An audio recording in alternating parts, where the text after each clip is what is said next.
নমস্কার বন্ধুরা, আজকে অনেক দিন পর একটি ডিমের রেসিপি নিয়ে আপনাদের সামনে চলে এসেছি। তো আজকে আমি ডিমের একটা দারুণ রেসিপি রান্না করে আপনাদের দেখাবো।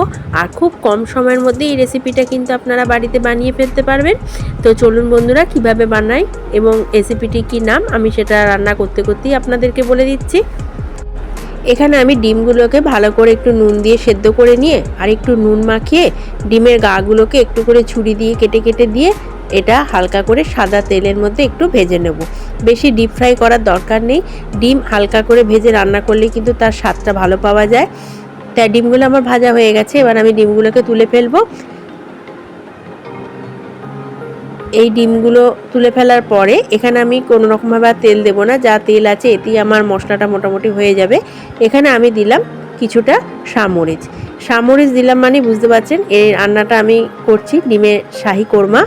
আর এখানে দিলাম আমি 5-6টা কাজু বাদাম আর দিলাম কিছুটা কিশমিশ। এগুলোকে ভালো করে একটুখানি নাড়াচাড়া করে ভেজে নিয়ে তারপর এখানে আমি দিয়ে দেবো একটা বড় সাইজের পেঁয়াজকে এরকমভাবে কুচি করে নিয়েছি, সেই কুচি করা পেঁয়াজগুলো দিয়ে দিলাম। তারপর এটা একটু নাড়াচাড়া করে তার মধ্যে এখানে আমি দেবো কাঁচা লঙ্কা, গোটা কাঁচা লঙ্কা কতগুলো দিয়ে দেবো চিড়ে, আর দিয়ে দেবো গোটা রসুন, আর দিয়ে দেবো টমেটো। এই সমস্ত উপকরণগুলোকে একসাথে দিয়ে ভালো করে একটুখানি হালকা করে ভাজা ভাজা করে নেব। তারপর এগুলো সমস্ত ঠান্ডা করে একটা পেস্ট বানিয়ে নেব। এই যে আমার ভাজা ভাজা মোটামুটি হয়ে গেছে, দরকার হয় একটু চাপা দিয়ে দিতে পারেন, চাপা দিলে জিনিসটা আরেকটু মজে যাবে। তা আমি একটুখানি চাপা দিয়ে দেবো। চাপা দিয়ে 2 মিনিট পর ঢাকনাটা খুলে আর একটু নাড়াচাড়া করে এবার আমি একটু ঠান্ডা করে নেব। তারপরে অপর দিকে এরকম কড়াইতে সর্ষের তেল দিয়ে তার মধ্যে 3টে তেজপাতা দিয়ে দিলাম আর দিয়ে দিলাম গোটা গরম মশলা।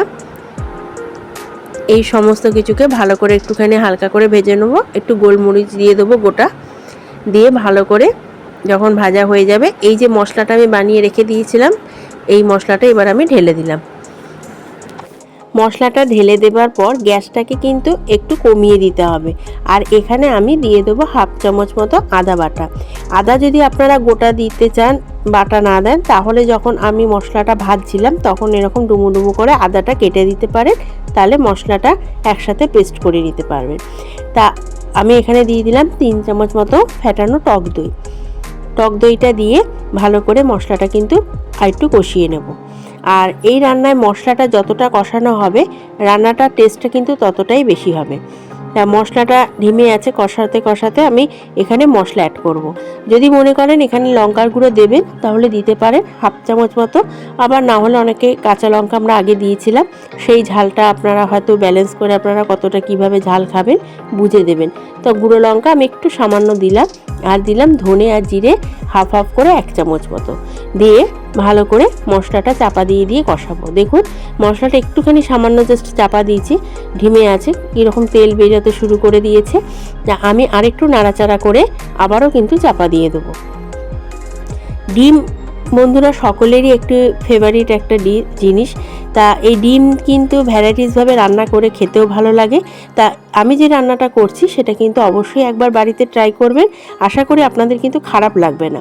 তা আমি এবার ডিমগুলোকে দিয়ে দিলাম, দিয়ে মশলাটা একটু ডিমের সাথে ভালো করে মিশিয়ে নেব, নিয়ে তারপরে আমি আবার চাপা দিয়ে দেবো। চাপা দিয়ে একদম কম আঁচে কিন্তু এটা কষাতে হবে। আর যখন দেখবেন কষানো একদম কমপ্লিট হয়ে গেছে তখন দেখবেন যে কড়াইয়ের গা কিন্তু একদম তেল বেরিয়ে আসবে আর গায়ে গায়ে কিন্তু মশলাটা একটু লেগে লেগে যাবে। তো দেখুন আমার মোটামুটি 100 ভাগের মধ্যে 90 ভাগ কষানো হয়ে গেছে, আর একটু বাকি আছে, আবারও একটু চাপা দিয়ে দেবো।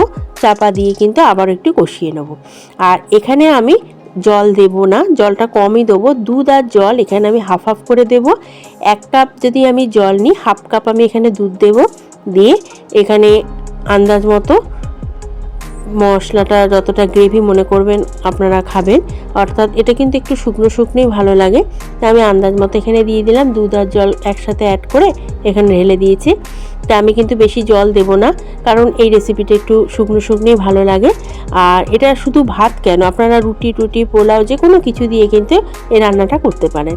আর বাড়িতে যদি গেস্ট এসে যায় তাহলে তো কোনো কথাই নেই, এই রান্নাটা কিন্তু অবশ্যই একবার করবেন। তাই এখানে আমি কাঁচা লঙ্কা দিয়ে দিলাম, পেঁয়াজ বেরেস্তা দিলাম আর একটু সামান্য চিনি দিলাম, দিয়ে আবারও কিন্তু আমি এখানে এটা চাপা দিয়ে দেবো। এই যে মশলাটা আমি লাস্টে এগুলো দিলাম, দিয়ে এটা দিয়ে চাপা দিয়ে দিচ্ছি, এর কিন্তু দারুণ একটা সেন্ট বেরোয়। ব্যাস দেখুন বন্ধুরা, কিছুক্ষণ চাপা দেওয়ার পর আরেকটু আমি উল্টিয়ে পাল্টিয়ে দেবো, দিলেই আমার প্রায় রান্নাটা 100 ভাগই কমপ্লিট হয়ে যাবে। আর গ্যাসটাকে একটুখানি নামানোর আগে একটু বাড়িয়ে দেব, দিয়ে তারপরে আমি একটু ওপর করে ঘি ছড়িয়ে দিলাম। ঘিটা দিয়ে এবার গ্যাসটা আমি অফ করে দেব। আর এই গরমেই কিন্তু এটা একটু বসানো থাকবে, তাতে কিন্তু কী হবে, মশলাটা আরেকটু জলটা শুকিয়ে যাবে। ব্যাস তাহলেই আমার রেডি হয়ে যাবে আজকের আমার রেসিপি। তো বন্ধুরা, আমার এই রেসিপিটা আপনাদের কীরকম লাগলো আমাকে কিন্তু অবশ্যই কমেন্ট বক্সে লিখে জানাবেন। তা আজকে আসি, সকলে ভালো থাকবেন, নমস্কার।